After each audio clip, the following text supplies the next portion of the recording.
Good morning. As usual, always I start by asking you how are you doing, and I hope that you are all fine.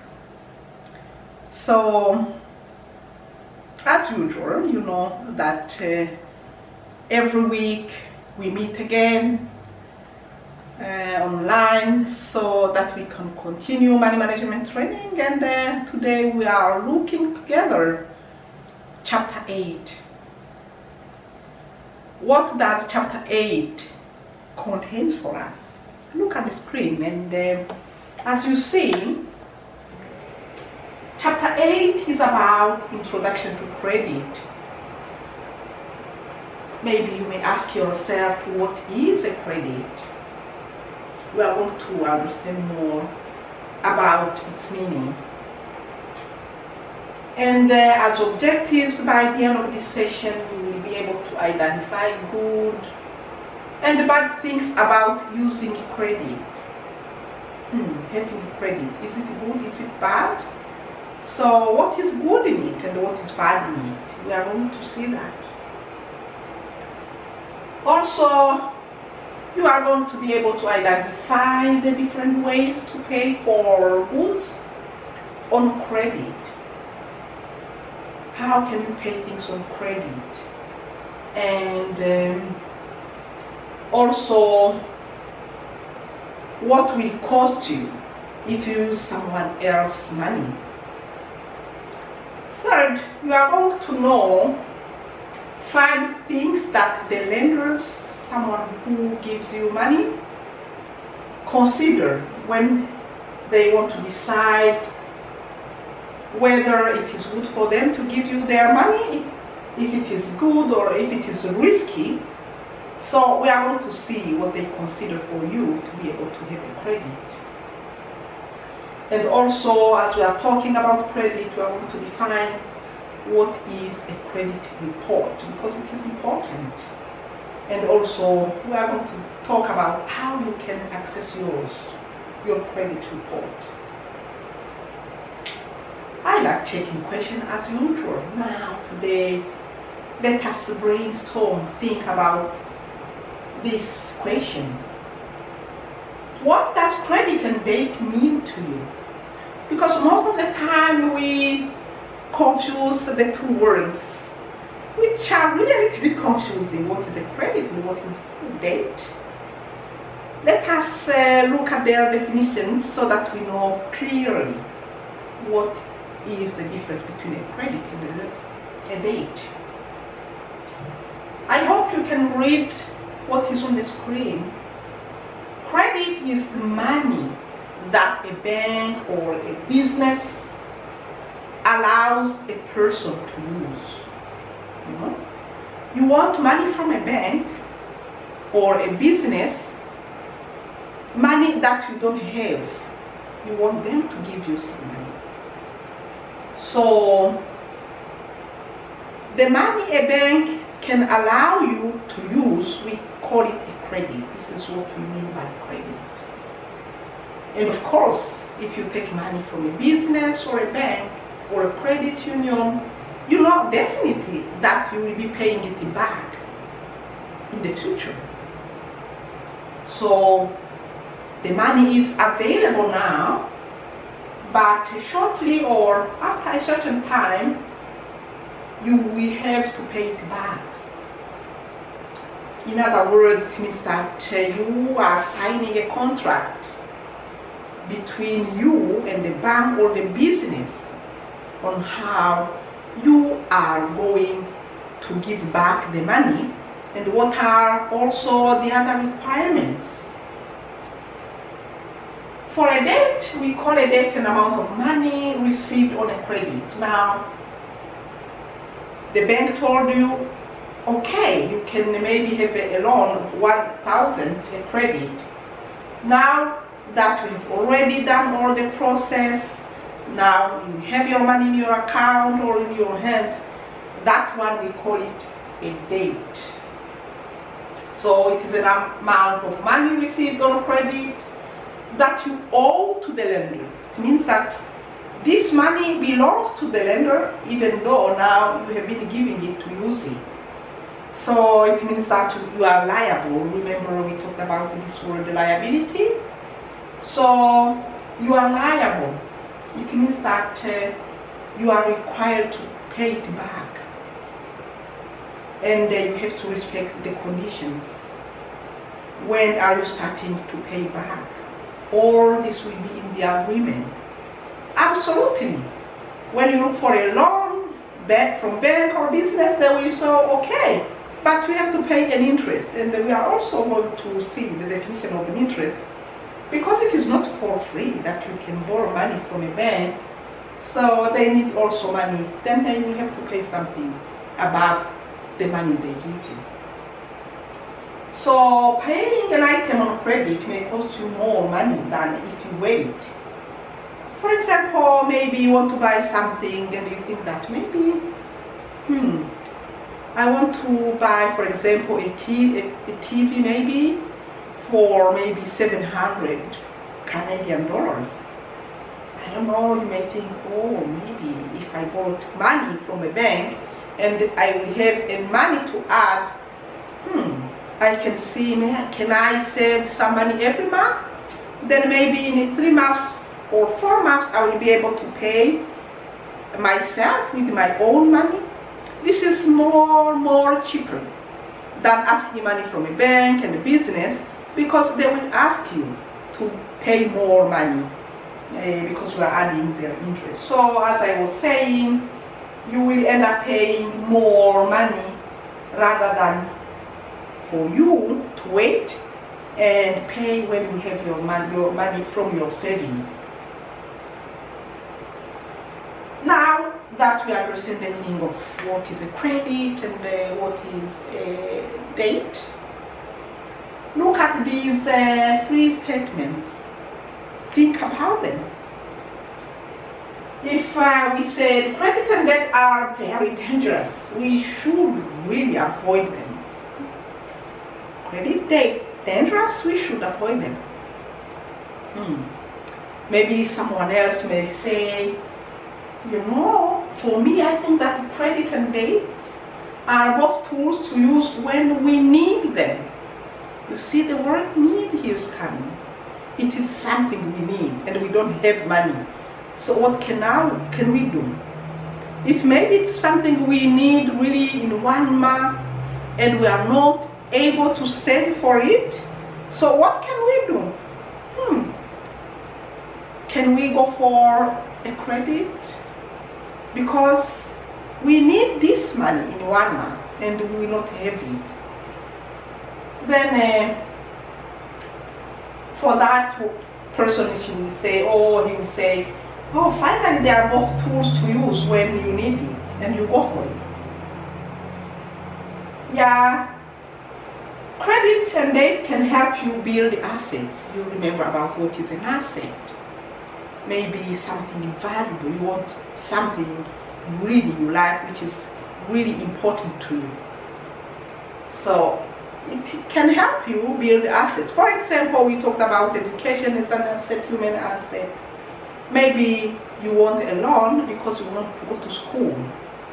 You can ask yourself, I have to avoid it at all. I don't want it at all. But also you have to think, now if I take a credit loan, what are the benefits of it? If I go back to school, maybe I have my certificate or my degrees, is it really an added value? We have to know how important it will be for us if we take the loan, if it is something which will build on our existing assets, which can help us better in the future. I hope we are together, we understand now. We understood about what is a credit debt, and we have what we call forms of credit. So a loan, we can have what we call installment loans. This type of loan is a loan you repay in a fixed monthly payment of a certain time. And the interest also is included in the payment. For example, If maybe you go to a bank, you ask for 10,000, you want to buy a nice car. I cannot say that it is a perfect car, but it is still a good car. And they tell you every month, maybe you will be paying, let me say, $180, and this includes also the interest. So because we are paying $180 every month, we call it this one installment loan, because time for paying it has been fixed and the amount also has been fixed. So this is installment, you pay it by installment, fixed amount payment. Okay? You know the exact amount of money you are paying every month. That's why we call it installment. It is already settled. Revolving credit is a credit without a fixed number of payment. Payments are based on only use amount. And when we see mainly this in credit cards, line of credit overdraft. It means that if a bank said maybe in 5 years I will allow you to use maybe, let me say, $10,000. We call it line of credit. In 5 years you are eligible to use $20,000.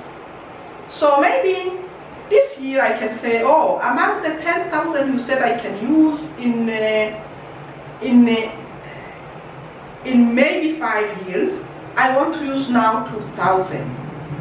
So you will pay the interest only on the amount that you are using. Then the interest will be on the 2,000, not on all the 20,000.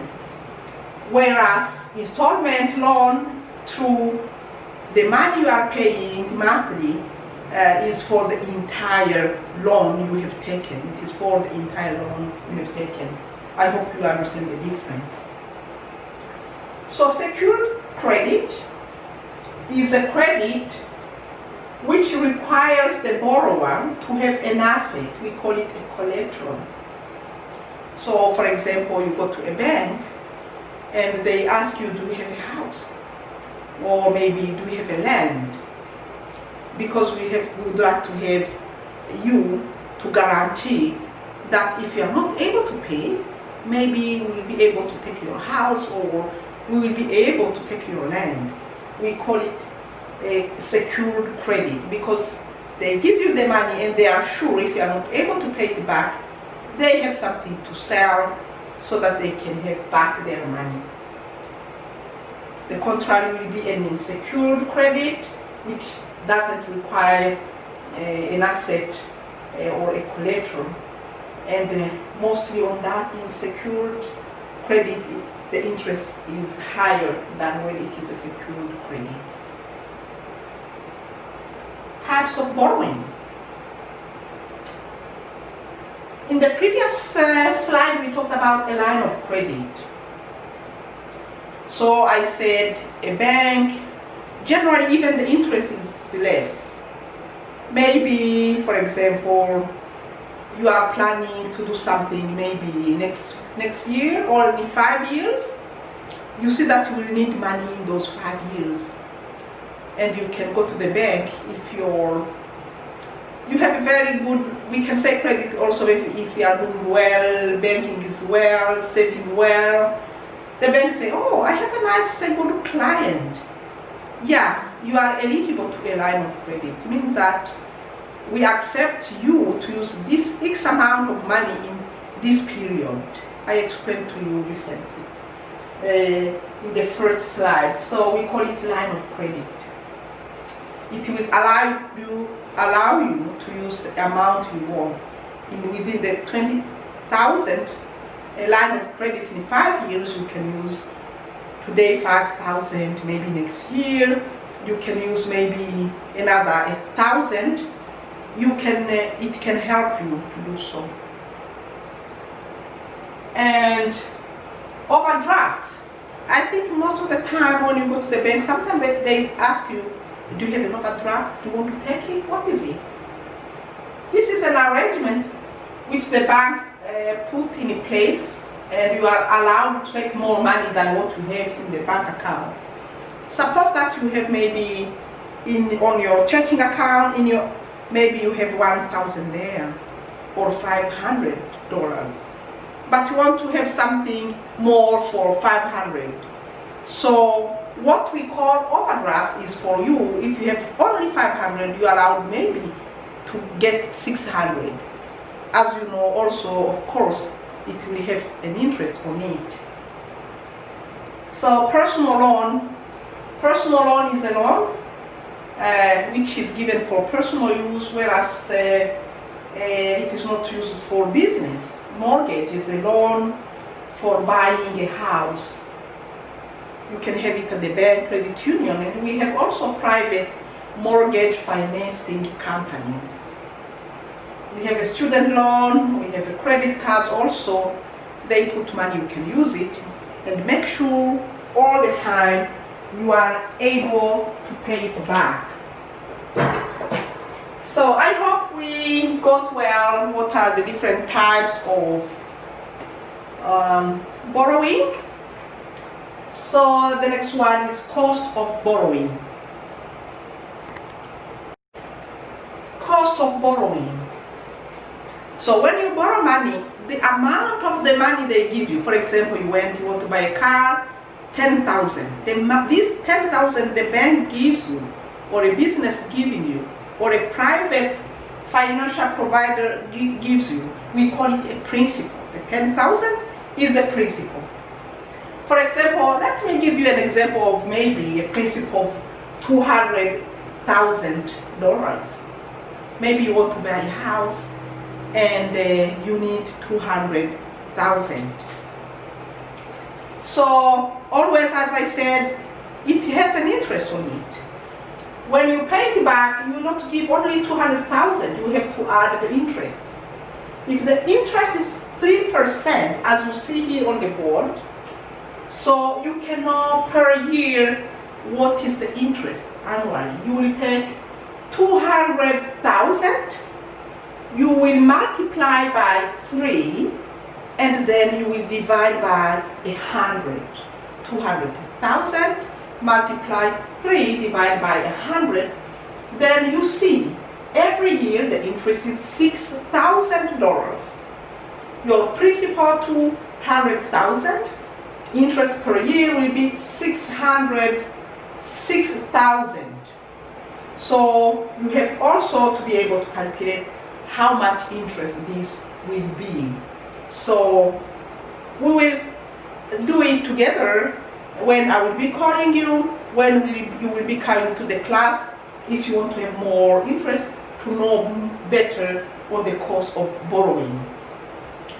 So we have also what we call compound interest. So the interest is more because interest is adding to another interest. So when you negotiate for a loan, don't go for a compound interest loan, go for a simple interest loan, which is cheaper too. So now we said that you make a contract, make sure that you negotiate very, very well so that you know time when you start to pay back, and negotiate also about the interest, take an interest rate which is lower, and also make sure that you understand all the conditions so that there is no mistake at all on that, because it's very important. You have to understand.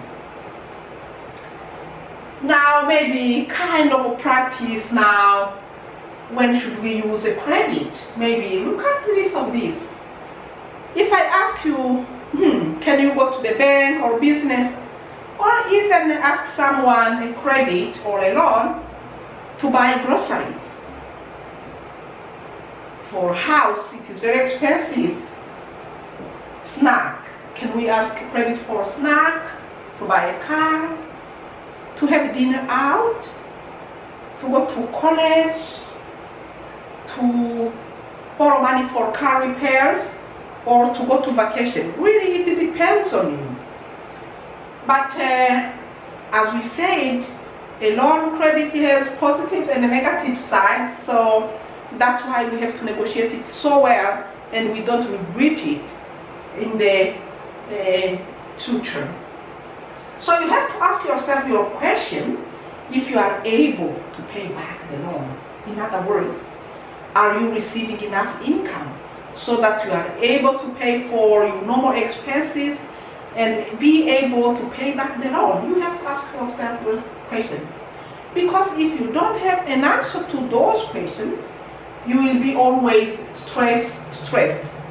It gives stress when you think that, oh, there will be agencies, collection agencies, which will come and took all what I have if I'm not able to pay back. So ask yourself if you are able to pay it back. But as we said, we need loans sometimes, for example, important things for which we don't have enough money. And the only way is to borrow money. So a loan, as we said, is really very helpful too if you use it for something which is genuine, which is important. And also, we have to go for inexpensive credit, as we say, line of credit, and also from credit union and bank, it is cheaper compared to the other financial service provider we talked about last time, like pawn shop or payday lenders. These are very, very expensive.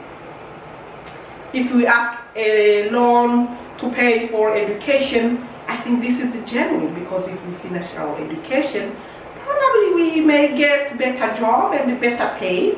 Yeah, this will say, oh, this loan is genuine. Yeah, as you saw in the chart, we said, is it good to take credit on grocery, etc.? So I was saying that taking a debt for education is good, because it may help you to get the better pay in the future. And also, you are also getting knowledge, which is great. Debt for a house is good, because it gives you a place where to live, as you see. And also the house, it will continue to have a value. And you can sell it at a time, it may cost even more, and you may get some money. So you see, this we can say this is the genuine real goal for the credit you are taking. But if you get credit for things you don't really, which don't have value, it is really really not very good. Maybe furniture which can break, electronics or clothes. It really doesn't make much more sense.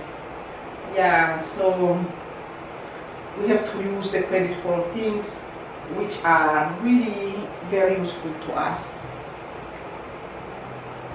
So then when you say yes, I can use it, it will depend maybe on the length of time for the loan. Maybe if you get maybe a loan, you pay in maybe 20 years, 25 years, it depends. Maybe you will be paying less than having a loan, the same amount that you pay in a shorter time. Maybe you have to understand that the money you pay back will be more than the one you have to pay for a long-term goal. So liability, as we said, always you have to pay back. So also look at the cost of borrowing, if the interest is high or not, and we have to really understand because when you have also a credit, make sure you have some money to do other expenses, because there will be sometimes emergencies. We have always to save apart from only paying back the credit. So what are the lenders looking at when we ask for a loan? They look at 5 different things. One is capacity.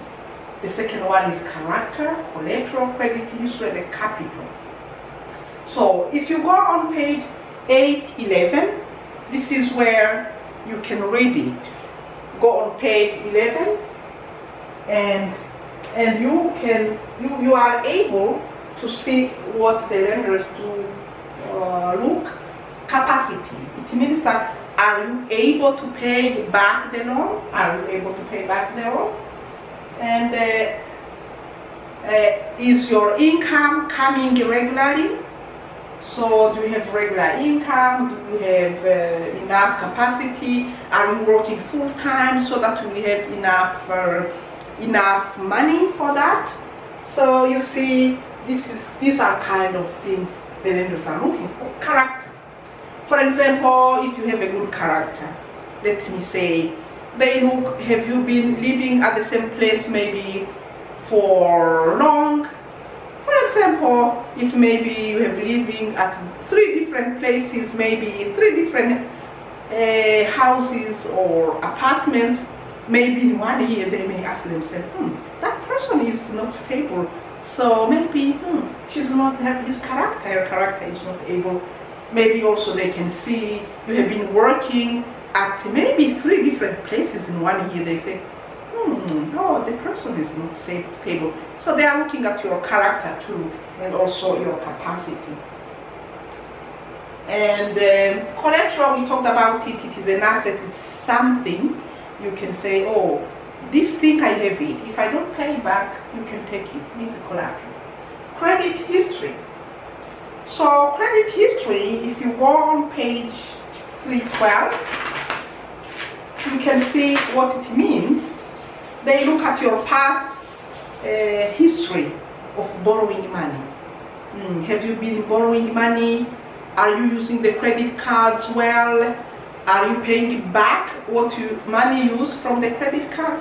All of this, they see your history. Are you saving? Are you managing well your account? This is your history. That's why I advise you all the time to pay on time, to pay the bills on time. This is important because it gives you a nice credit that you are doing well, so that you may be able to receive a loan. Yeah, this was the credit history. Then capital. It is when you have more asset than liability, then this also counts for them. Then they can say, oh, okay, we are able, we can give them a loan. So I hope you got it. Credit report and credit reporting. We have credit report, as we said. The way we are managing our accounts, the way we are paying, if we use credit or credit cards, so it is very important. We are being rated.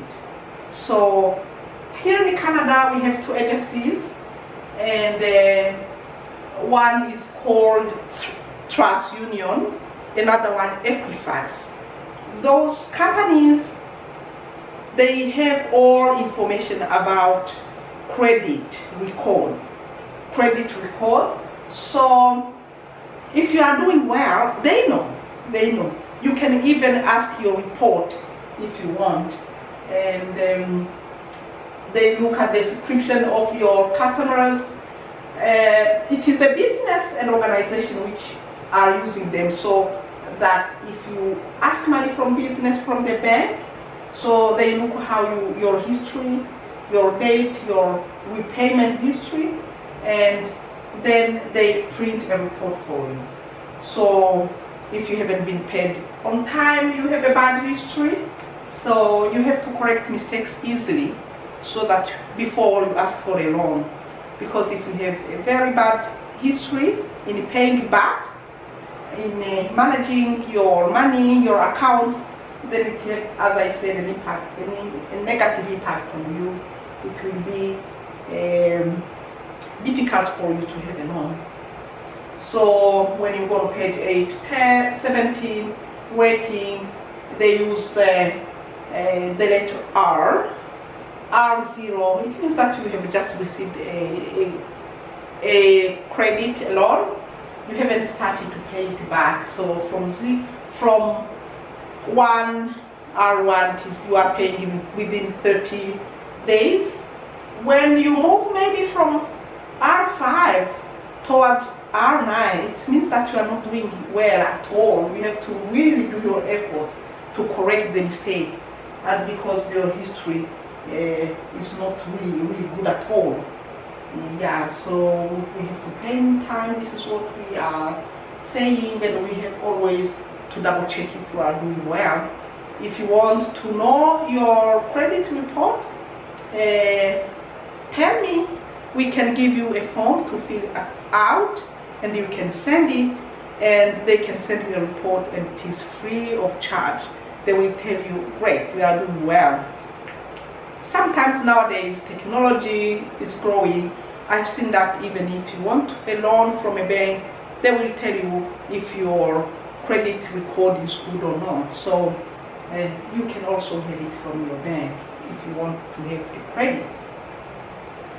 So how can you check your credit score? As I said, we have two companies here. One is called Equifax, as you see, and the other one, Trust Union Canada. You can read a little bit, Google, and then search it, and you will have the information.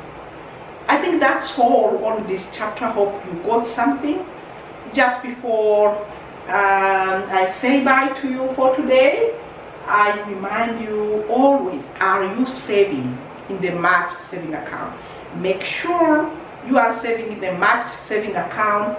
Maximum should be 65, not more than 65. Make sure you save every single month so that you are able to purchase your asset at the end of money management training. Or maybe the month later or 2 months later is also fine. So homework, you have seen that I send you all two homeworks. One on asset purchase. That one I said you go to the store, you compare prices at least in 2 different stores and fill out the form.